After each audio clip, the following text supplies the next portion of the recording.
I wake up, well I know I'm gonna be the man who wakes up next to you. When I go out, yeah I know I'm gonna be the man who goes along with you. If I get drunk, well I know I'm gonna be the man who gets drunk next to you. Jeg hørte om matchbold ved, at jeg følte, at jeg skulle have en forandring i mit liv, så jeg startede i en hash- og kokaingruppe for at blive afhjulpet med det. Og mens jeg sad dernede en dag og ventede på, at vi skulle ind til gruppemøde, så jeg en dejlig fodbold hænge op på deres folder. De har sådan en reol med folder og noget, og så var der fodbold, der var 20 folder. Men bare den så lidt anderledes ud, den stod bare med grønt sidst. Og det sprang bare i øjnene frem for alle de andre brochurer, der stod der.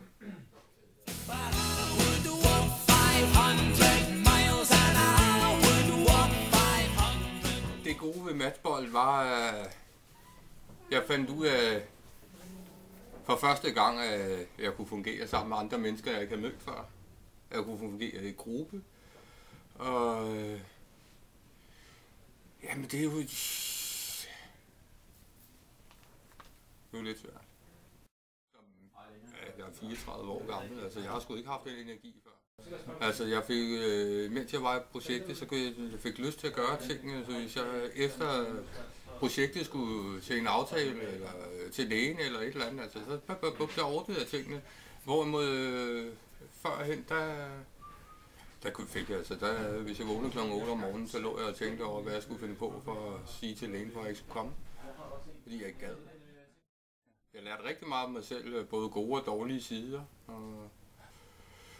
og hvilken indvirkning jeg havde på mennesker, fordi jeg altid har været sådan en halvsur person, og det er negativt og noget, ikke? Og så, når man kommer fra sådan et hårdt miljø af, så sidder folk og griner og har det sjovt, når man snakker det sprog. Men så når jeg kom ud i den virkelige verden, og sad og snakkede det sprog med andre, så fandt jeg ud af, at de sad jo faktisk og blev halvbange for mig, eller blev sure på mig, eller blev et eller andet, så det var helt dejligt.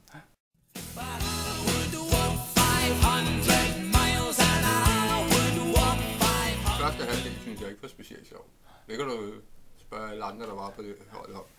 Men den næste halvdel, der kom jeg mere ind over det og begyndte at se tingene fra en anden synsvinkel. Og i starten troede jeg, at jeg skulle til at være professionel fodboldspiller igen. Ikke? Men det var ikke derfor, jeg kom på det projekt her.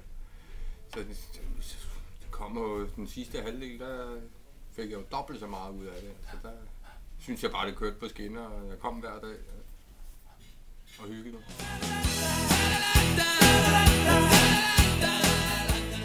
Nej, det havde jeg bestemt ikke. Og så de kom undervejs, altså forventninger. Altså fandt jeg ud af, at det ikke bare var et eller andet landaktiveringsprojekt, som nogle af de andre ting, jeg har været i. Hvis jeg skulle fortælle min bedste ven om matchbold, det er jo svært. Ham fandt jeg i matchbold.